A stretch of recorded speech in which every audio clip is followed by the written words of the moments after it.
तो जब यहां आदमी बेचैन होता था तो ध्यान करेगा, पढ़ेगा, घूमेगा, एक्सरसाइज करेगा, टाइम है उसके पास। अगर राजा बनने से समस्याएं खत्म होती तो सिद्धार्थ राजमहल छोड़कर क्यों भागते? खुद को बदलने के लिए तुम्हें मेहनत करना पड़ेगा, तुम्हें इस नीचे के स्तर से उठकर ऊपर आना पड़ेगा। जब भी तुम बाहर जाकर कहते हो हम ये करेंगे, हम मर्सिडीज खरीदेंगे, हवा, तुम कष्ट दे रहे हो दूसरों को। और हिंदुस्तान जैसे देश में जहां यूनिटी इन डाइवर्सिटी है, कश्मीर, तमिलनाडु, अलग अलग ज्योग्राफिकल कंडीशन है,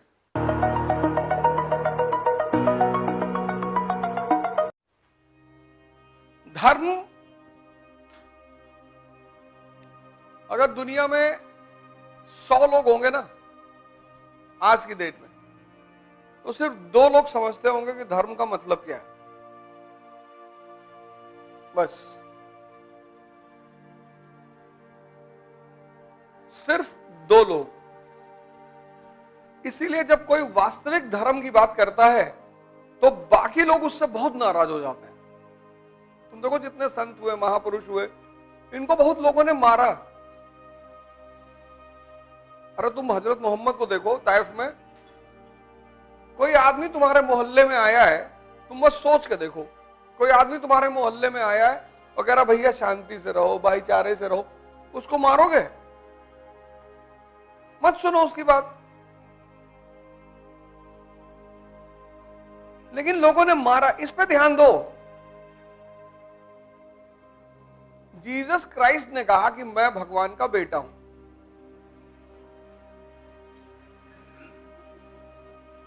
उनको लोग पागल भी तो मान सकते थे, लेकिन कोई बात रही होगी तब लोगों ने मारा।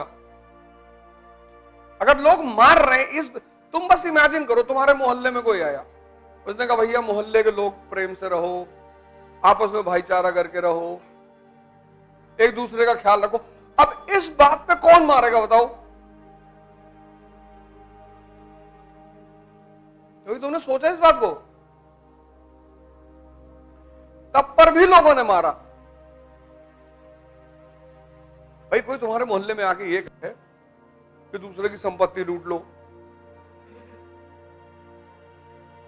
दूसरों की बहन बेटी के साथ बदतमीजी करो, तब तुम उसे मार रहे हो, तो बात समझ में आ रहा है। जो तुम्हें अच्छी बात सिखा रहा है उसकी सिर्फ एक वजह है, जब भी तुम्हें कोई परिवर्तन के सूत्र बताएगा, थ्योरेटिकली तुमसे बातें की जा रही, कोई फर्क नहीं है, पंडित, मौलाना, पुरोहित, पादरी, ये तुमसे थ्योरेटिकली कोई चीज बता रहे हैं, ये तुम्हें बाहर से धार्मिक बना रहे हैं, बाहर से चंदन लगा लिए, दाढ़ी बढ़ा लिए, ये सब बाहर से। लेकिन कुछ लोग जब आते हैं ना तो वो तुम्हें अंदर से बदलने की कोशिश करते हैं। भाई बहुत लोगों ने सिद्धार्थ की तरह अपना घर छोड़ा, लेकिन सब बुद्ध थोड़ी बने। क्यों? सब बुद्ध क्यों नहीं बने? अंदर से चेंज नहीं है। यही बात मैं बार बार तुमसे कहता हूं कि बाहर कुछ भी करने से कोई फायदा नहीं है। एक बार 2 सन्यासी शाम के वक्त आश्रम वापस लौट रहे थे, तो शहर और आश्रम के बीच में एक नदी थी। कहानी को ध्यान से सुनना, कहानियां बहुत इंपॉर्टेंट होती है। तो जब दोनों नदी में पहुंचे तो वहां एक स्त्री बैठी हुई थी। नदी की धारा तेज थी, तो उस स्त्री ने उन दोनों सन्यासियों से कहा कि हमको भी नदी पार करा दीजिए। तो उसमें एक बुजुर्ग सन्यासी था, एक जवान था। तो बुजुर्ग सन्यासी ने सोचा तो मदद कर दूं, फिर कहा नहीं, मैं स्त्री को छू लूं तो कहीं मेरा ब्रह्मचर्य ना भंग हो जाए।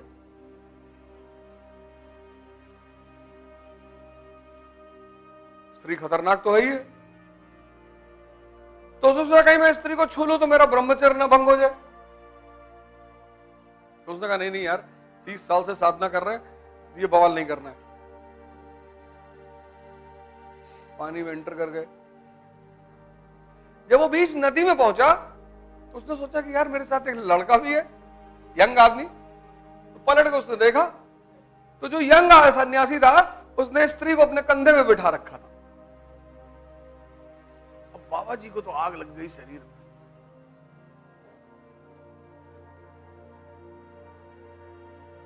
उसने स्त्री को वहीं उतार दिया नदी के किनारे।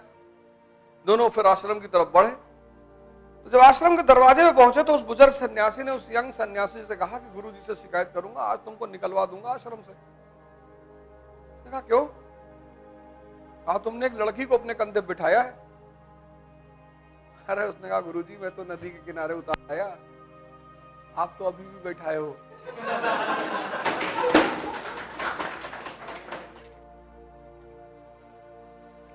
उसने कहा गुरुजी मैं तो उतार आया, अब तो है ही नहीं मेरे मन में।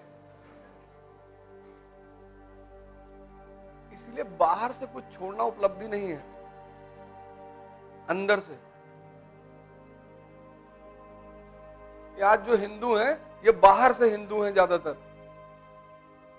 उनकी औकात है विष पी ले।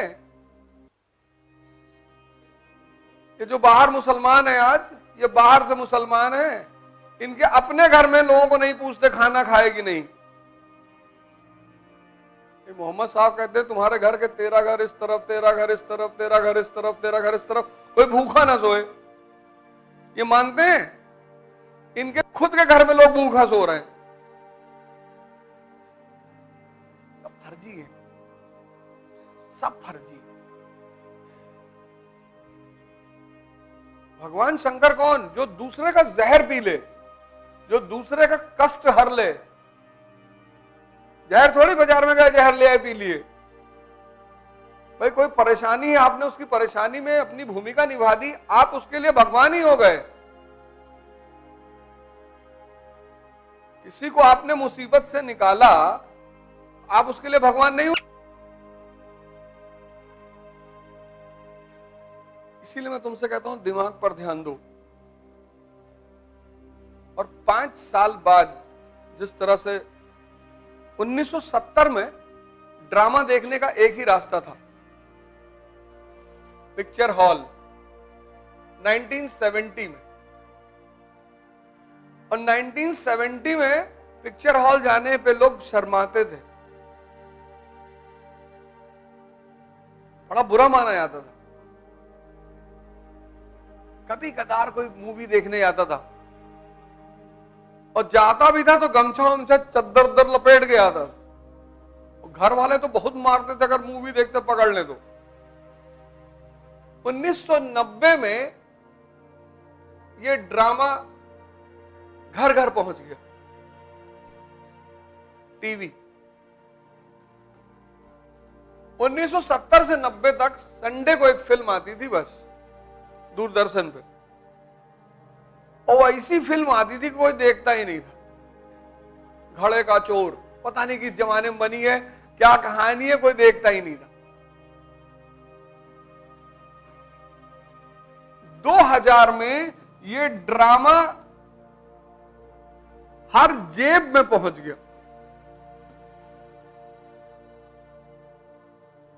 70, 90, 2000 ये हर जेब में पहुंच गया। तुम 24 घंटे टीवी देख सकते हो। तो जब यहां आदमी बेचैन होता था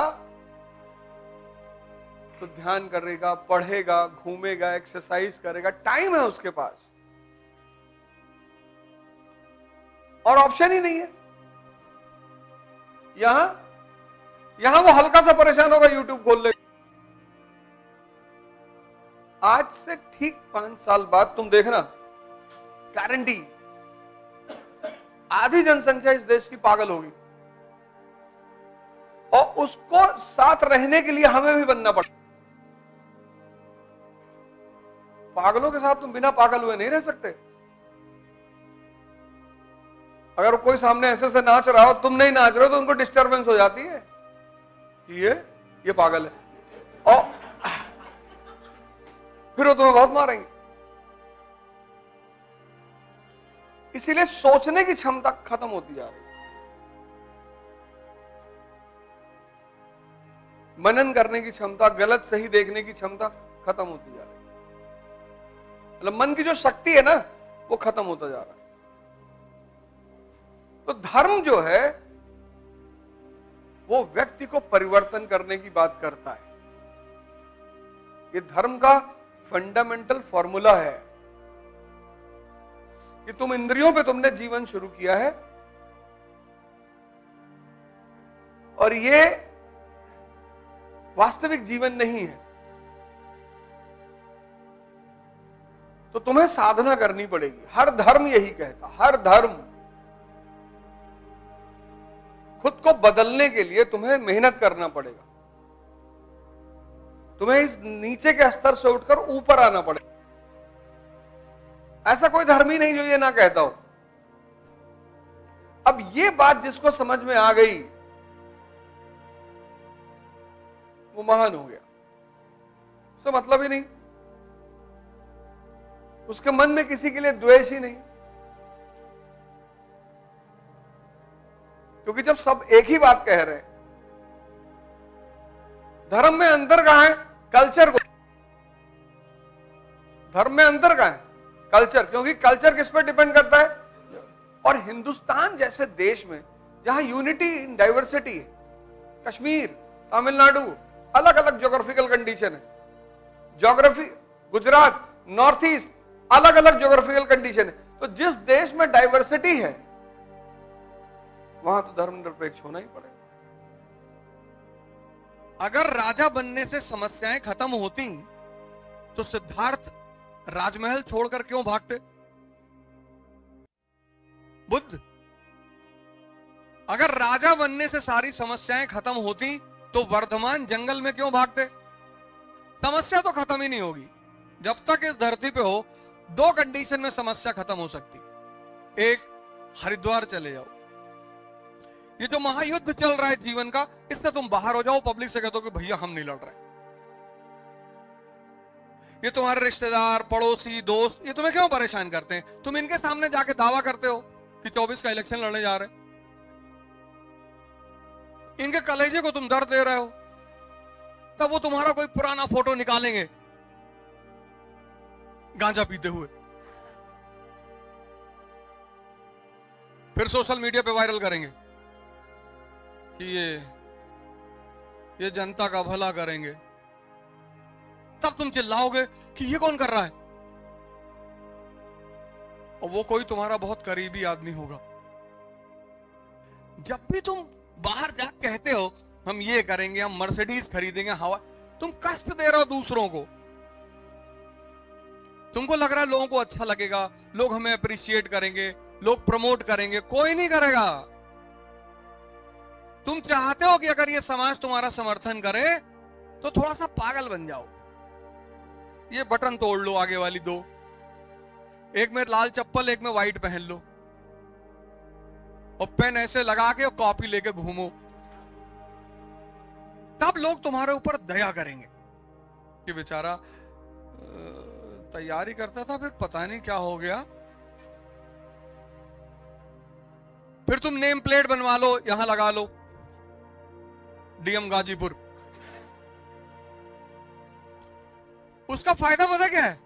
तुम जिससे भी 150 मांगोगे तुम्हें दे देगा कि ले ले। तुम जब ऐठन दिखाते हो ना अपनी कि मैं तो ये कट डालूंगा, तब समाज तुम्हें क्रश करने की कोशिश करती है। जब तुम दिखाना चाहते हो कि मैं, तब उसको लगता है कि रुक बताते हैं, इसलिए वो तुम्हें परेशान करते। समस्याएं कभी नहीं खत्म होती, उनका रूप बदल जाता है।